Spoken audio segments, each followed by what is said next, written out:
Hello once again guys, Smoking McDude here, and today we're going to be looking into an in-depth guide for the Hunter come patch 5.0.4. As you can see on the screen, there is now a background with a menu on the right hand side. This menu will allow you to cycle through the guide and just look at the parts that you want to know. So we'll be looking at the Hunter Spec in patch 5.0, the talents, rotations, glyphs, pet changes, hunter buffs, other hunter changes, reforging, enchanting, gemming. If you want to watch the guide in full, all you have to do is click the play all button, and the guide will start from the Hunter Spec in patch 5.0 and finish in gemming. So guys, yeah, go click what you want to go watch, and I hope you enjoy the video.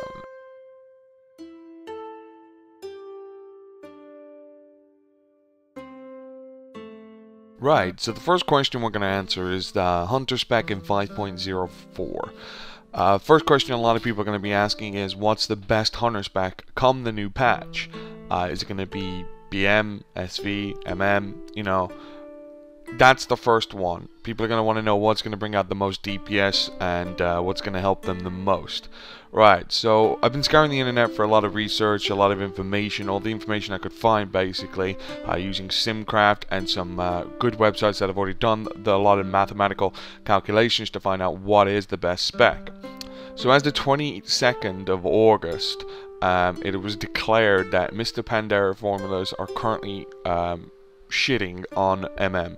So if we're going first, second, and third at the moment, marksmanship is right at the bottom because they've nerfed most of the talents to the ground. It's not pulling any DPS. It's actually, from what the numbers are showing, it could possibly be the lowest damage spec in the entirety of Mists of Pandaria come 5.04. Meaning that if you go MM, you could be at the bottom of the table, you know, trying to rake your way up. In second place is Survival. BM and Survival were literally right on top of each other, but recent nerfs, like a few days ago, to Explosive Shot, have now pushed BM slightly above Survival Hunter in the numbers race. So right now, level 85 and possibly 90, we're looking that BM Hunters are going to be doing a lot great. The BM is getting a substantial DPS boost out of the patch changes, and with the recent nerfs to MM and SV, BM is going to be the far clear winner in the damage spec for the new patch. Right, so now we're going to look at the talent tree for the new expansion pack and see what talents we're going to be taking and what talents most people have decided that are going to be the best talents for raiding and such. So at level 15 we have the Disengage tier. So there's quite a lot of awesome stuff in here, but it's up to you for taking like what's best for you class wise, you know, the way you play. There's nothing like perfectly good that you'll be taking. I mean, for me, Disengage frees you from all movement and parry effects and increases your movements by 60%. This is going to be something I'm looking forward to using in raiding, because I believe in itself being able to move a lot faster is going to be an advantageous thing to raiding. So I'm going to be taking Post Haste at level 15. At level 30 we're going to be looking at the CC tier. The CC tier, for PvP you're going to want to be taking Silence and Shot because it remains the obvious choice. Same, and for 5-mans, Wyvern Sting is going to be what you want basically, because it's no longer applies a dot when it breaks, making it like a better CC than ever. I mean, it's something that we're going to be using a lot in 5-mans because those ad packs are going to be pretty damn strong, so we're going to need to keep them off our backs. So we're going to be taking Wyvern Sting at level 30. Level 45 is the self-healing tier, giving you 3 abilities that can give you healing or damage mitigation in aspect of the Hawk sort of thing. So at level 45 we're going to be taking Spirit Bond. The reason why we're going to be taking Spirit Bond is because it offers the most overall healing, while Exhilaration offers the best burst heal, which is most probably for the PvP option. Aspect of the Iron Hawk is better for raids where you're taking a lot of unavoidable damage, and it's essentially worthless for PvP because you won't be even in Aspect of the Hawk, you're going to be in Aspect of the Fox. So then again, this is situational, so if you're going to be taking a lot of unavoidable damage, you're going to want to be swapping over to Aspect of the Hawk using your Tome of Clear Mind. So you're going to be using that for unavoidable damage. For most other raiding, you're going to be using Spirit Bomb because it gives you the overall sustained healing. Right, so moving on, level 60. This is the Focus Regen tier. All these abilities will increase your focus regen or allow you to do multiple shots without using focus. The focus tier, we're going to be recommending Dire Beast for all specs. The problem is they buffed focus regen so much with the new Steady Shot and Cobra Shot focus regens, plus the new set bonus that we're going to get on that gear. It's basically impossible to get the maximum out of Fervor anymore. Because we're going to be continuously capped on our focus over and over and over. So we're going to be doing nothing but casting arcane shots and our signature shots over and over. We're going to be using Cobra Shot every now and again just to keep Serpent Sting up, and you're going to get focus cap. So we're going to be taking Dire Beast because it's going to give us that extra damage. So the other two are going to be pointless because we're not going to need this because we're going to be getting so much focus, and we're not going to need this because we're going to get so much focus. So we might as well take the damage dealing one. Finally, at level 75, which is the talents, it's basically the pet tier. Right, as I said previously in the next part of the videos for the rotations, for SV and Marksmanship, you're going to be wanting taking a Murder of Crows. It's going to give you the biggest damage boost. And for BM, you're going to be wanting to take Lynx Rush. Keep in mind though that Lynx Rush will hit multiple targets, so if there's more than one target, it's a good AoE. But where the fights that you don't want AoE, so you want the ads to be tanked away from someone else, or something's going on with those ads and you don't want to get involved with them, you want to take Blink Strike. So again, you're going to be using the Tome of Clear Mind depending on situational purposes. AoE, you're going to be hitting with Lynx Rush. Normal one-to-one targets, Blink Strike is going to be your better bet. So I can see a lot of people swapping between Lynx Rush and Blink Strike depending on AoE packs and single target bosses. Level 90, it's still out, like no one really knows like what the best level 91 is at the moment. Some people are calling Power Shot is the better one because it doesn't fuck up your rotations as much, whereas Glaive Toss and Barrage, they kind of like screw up your rotations because they have such a low cooldown. You're going to be spamming all your buttons and you're going to be not having enough time. Barrage is pretty pointless in raiding because it's a 30 focus cost and it's a channeled ability, which means that you're wasting so much time channeling it. There's no point. Glaive Toss, it's 15 focus and 15-second cooldown, and it's instant. It's not that bad. It's gonna be good for AoE, but Power Shot is gonna give you the most damage, I believe, single target fight.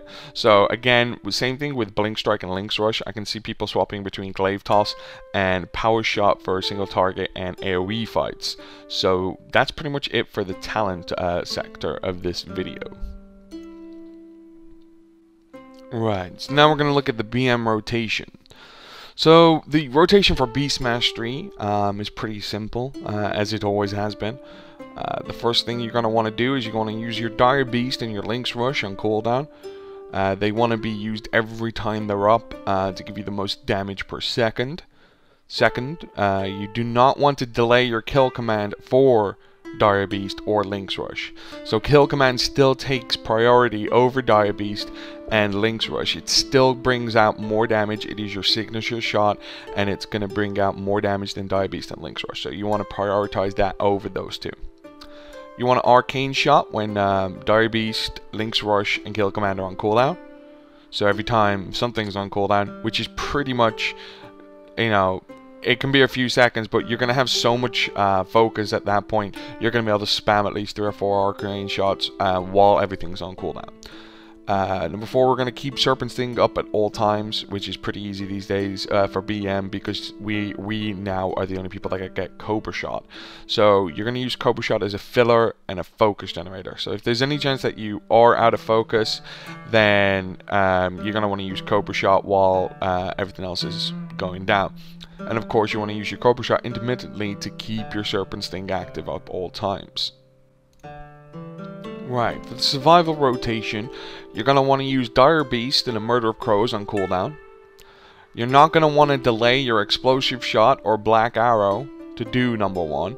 On a single target fight, you're going to want to keep Black Arrow up as much as possible and get, you know, the most out of it to proc your lock and load. Arcane Shot you need to use whenever your Murder of Crows, your Dire Beast, or your Black Arrow or Explosive Shot are on cooldown, and you're going to want to keep Serpent Sting up at all times. You're going to have to keep that refreshed. And finally, when you get lock and load, you just want to spam those Explosive Shots. Basically, the new mechanics of the proc mean you can no longer clip ticks of Explosive Shot no matter what. So basically, it just means when you get lock and load, you can spam it. I mean, with the crazy focus regen now, you might want to weave like an Arcane Shot in between the first and the second Explosive Drop just to prevent focus capping. And that's pretty much it for the survival rotation. There's not much changed in it. It's pretty much still down to priority based system. Just now you've got to work in Dire Beast and a Murder of Crows into it to bolster your DPS. Right, the marksmanship rotation. Right, you're going to want to use Dire Beast and Murder of Crows on cooldown, very similar to Survival Hunters. You're not going to want to delay your Chimera Shot to do number 1, so you don't want to basically delay that Chimera Shot for Dire Beast or Murder of Crows, so it still takes priority over everything else. With the changes with marksmanship now, because improved Steady Shot being replaced by Steady Focus, which is much better. Steady Focus basically is whenever you use Steady Shot twice in a row, your range attack speed will increase by 15%, and your next Steady Shot will generate 3 additional focus for 10 seconds.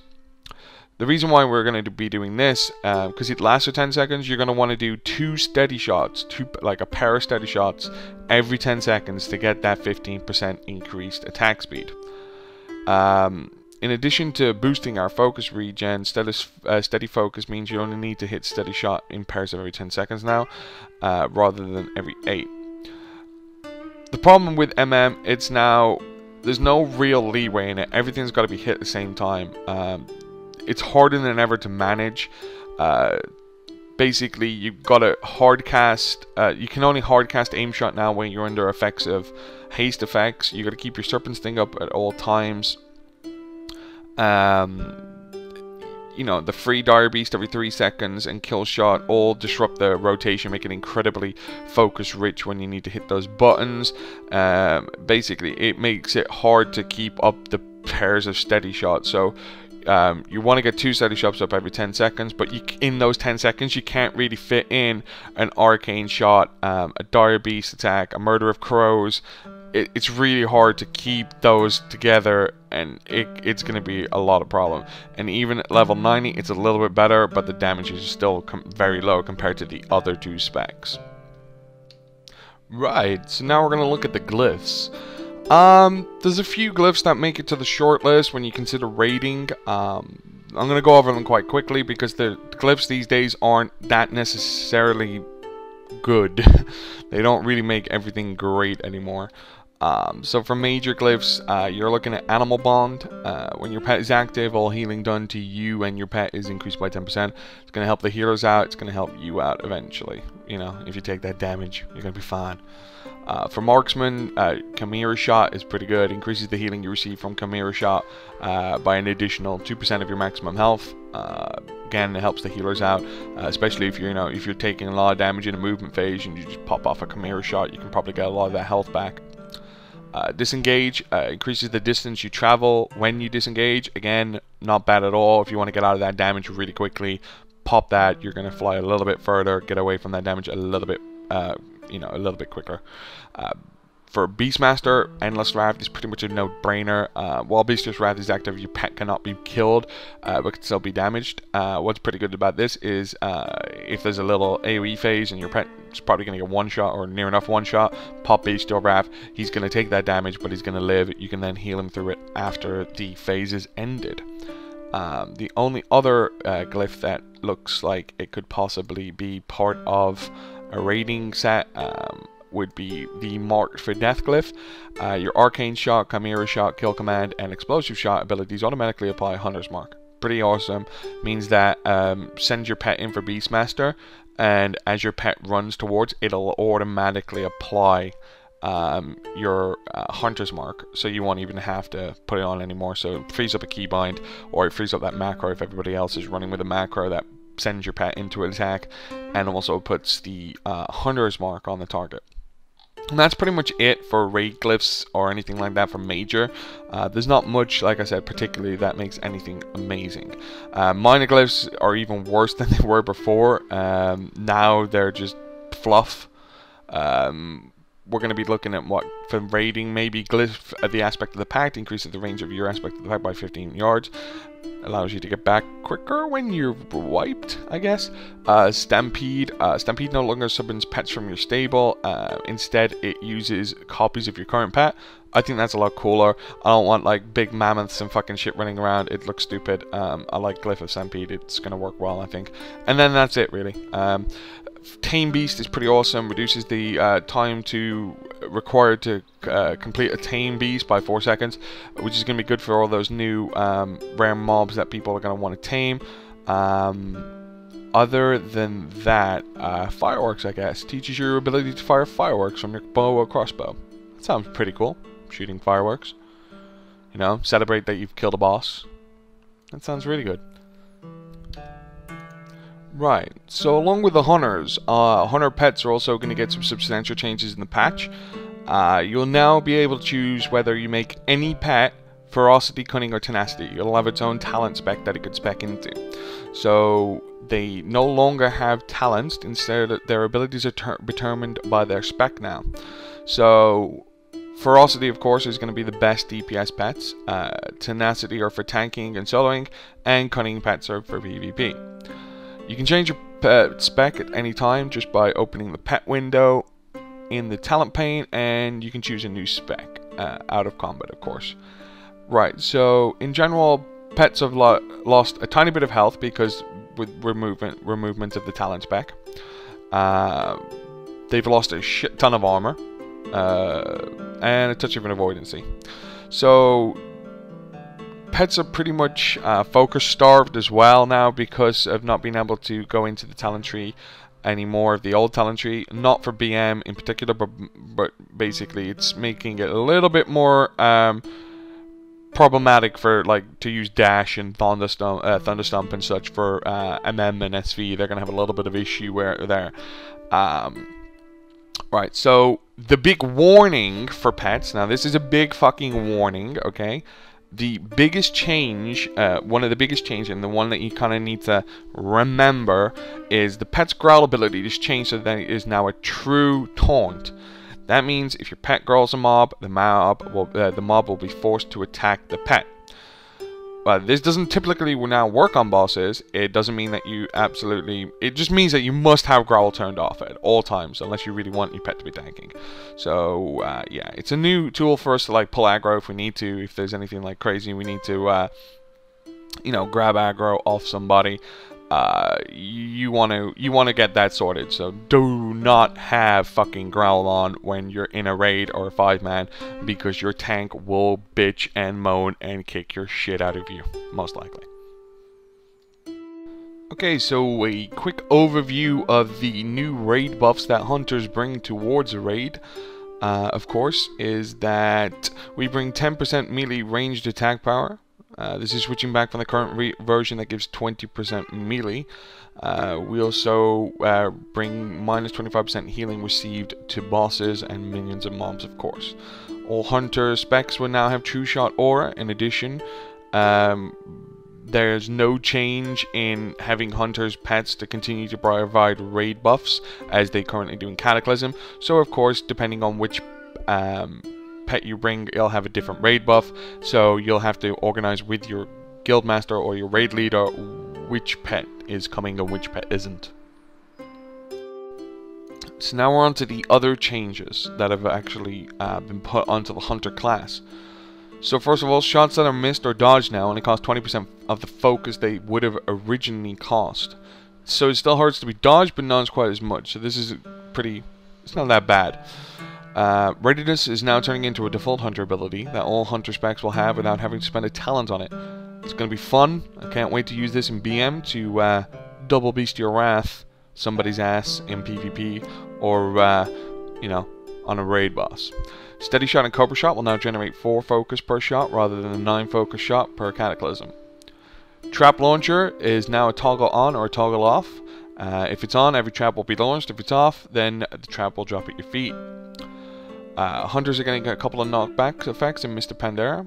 One is the level 90 talent power shot, but with the glyph of explosive trap, we can also turn our explosive trap into a sweet AoE knockback. Basically, you do not want to use this in a group or a raid without the raid leaders okay, or they'll pretty much hate you and want to fucking kill you. There'll be no more resistances and no more spell penetration. The helm enchants are going away entirely, as will your existing one. There is nothing to replace this with. Minimum range is going away completely. Yes! Can't wait for that fucking change. It's been a long fucking time, but it should have been here a long time ago. And finally, your ranged weapon will now appear on your back instead of the polearm or your two-handers or your one-handers, because you can't use them anymore. Well, you can still use them for aesthetic, but you can't use them for actual DPS. Okay, we're going to do a quick look now over Reforging in 5.0.4. So right now, for BM, Mastery is still pretty much one of the worst stats. So you're going to be wanting to reforge your worst stat, which is Mastery, into Crit and Haste, which is your best. For Marksmanship, you're going to want to do Mastery is pretty much bad for you as well, so you want to do yours into Crit, because that's the best. SV, Haste is pretty much crappy for you, and Crit is the best. So those are still pretty much the same as they were previously, so their wait lists are going to be the same. The only difference now is that a lot of hunters are going to have to reforge to get that expertise cap, that brand new thing. Not so much, I don't think, because of the new gear coming out in 5.0.4. Expertise is going to be not that hard to get, but still a little bit. You may have to twiggle it round to get that expertise cap and that hit cap. So reforging still pretty much stays the same. There's your basic ones that you want to keep an eye on. Always reforge the worst stat for your spec into the best stat for your spec. Pretty simple, always has been. If you're having problem hitting the hit cap or the expertise cap, then reforge your worst stat into hit or expertise. Never reforge your best stats. Always reforge your worst stats. Okay, so we're moving on now to the enchant section. First of all, head enchants have been removed from the game, so you'll no longer be looking at getting any of those.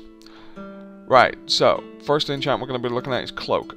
Mainly, I think most people are going to be getting the Enchant Cloak of Accuracy for a Hunter. Permanently enchants a cloak to increase your hit by 180. If you're over hit cap, then you'll probably want to pick up the Cloak of Greater Protection, giving you that 200 extra stamina for those raid bosses for when you're taking damage. Other than that, those are pretty much going to be the hit one, I think. Next we'll move on to the boots. We got first one up is Enchant Boots Blurred Speed. Permanently enchants a pair of boots to increase your movement speed slightly and agility by 140. Gonna be great for raiding. That agility is gonna give you that damage boost, and that increased movement speed is gonna make you a little bit more variable in raid. So you're gonna move around a lot more without having to, you know, from getting from one place to another. You're gonna get there a lot quicker. The other boot enchant that we got is the Greater Haste. Permanently enchants a pair of boots to increase the haste by 175. Again, this can be used for a DPS increase, but I believe the agility one's going to come out at more damage. For Bracer enchant, we're going to have Greater Agility. Permanently enchants your Bracer to grant 170 agility on it. It's no brainer. It's the only Bracer enchant that's any good for a hunter right now. For chest, again, there's only one choice. It's Glorious Stats. Permanently enchants chest armor to increase all stats by 80. Pretty much no brainer there. No other chest enchant's going to come close to it. For gloves, you're going to be picking up the Superior Expertise enchant, which is going to increase your expertise by 170. That's the only enchant that's going to make any difference. The only other enchant for gloves is Mastery, which no hunter spec actually ever uses. So yeah, you're going to be picking up that expertise because it's going to get you that expertise cap a lot quicker, so you can start not dodging. Right, for the belt, you've got your Living Steel belt buckle from blacksmithing. Permanently attaches another socket to your belt. It's a no-brainer. Gonna get it, get some more agility on that belt. It's a good. Next one we got is the scope for the gun. It permanently attaches Lord Blasting's special scope to a ranged weapon, sometimes increasing agility by 1800 for 10 seconds. No-brainer, gives a lot of damage. You want it, get it. Next we got Shoulder Enchant, which is Secret Tiger Claw Inscription, which is the new enchant that inscriptors can make. It permanently adds 520 agility and 100 critical strike to a shoulder slot item. This is going to be a must-need item. You got to get it. It's going to cost you quite a bit from an inscriptor, but then again, you know, they needed to make some money anyway. Finally, the last enchant you're going to be looking at is your Pants Enchant, which permanently attaches armor onto the pants, increasing your agility by 285 and your critical strike by 165. And that pretty much covers it, guys, for everything for the enchant section. Okay, guys, so we're finally here at the end of the guide, and we're into gemming. So, the gems that you're looking at the moment, for a red socket, you want to put a delicate primordial ruby in there. That's going to give you plus 160 agility. For those yellow sockets, it's all dependent on your playstyle, and of course if you're capped. If you're not capped for expertise, then you'll probably want to pick up a crafty vermilion onyx, which gives you plus 160 expertise and plus 160 critical strike. If you are capped, then you're going to pick up a deadly vermilion onyx, which is plus 80 agility and plus 160 critical strike. For you guys who haven't hit the haste plateau, then you're going to pick up a death vermilion onyx, which is a plus 80 agility and plus 160 haste. For blue gems, you're only going to want to actually put a blue gem or a purple gem in that socket if you're not hit or expertise capped. If you are, then you're going to want to put a delicate primordial ruby in that socket. If you're not capped, then you want to pick up an accurate imperial amethyst, which is plus 100 expertise and 160 hit. That's if you're not expertise or hit capped. If you are expertise capped and you only need the hit, then you'll pick up a glinting imperial amethyst, which gives you plus 80 agility and plus 160 hit. For the meta gem, you're going to want to pick up an agile primal diamond, which gives plus 260 in agility and currently an unspecified amount critical strike effect, because it's kind of bugged at the moment. It's normally around 3%, so maybe about 5% for the new patch, who knows. But that's pretty much it, guys, for the gemming, and that's now it for the end of this video. I hope you guys enjoyed it. If you did, favorite, like, and subscribe. Pass it on to your other friends who play hunters, because they may also need the information as well produced in this guide. I've been Smokey, you've been you, and I hope you've enjoyed the video, and goodbye.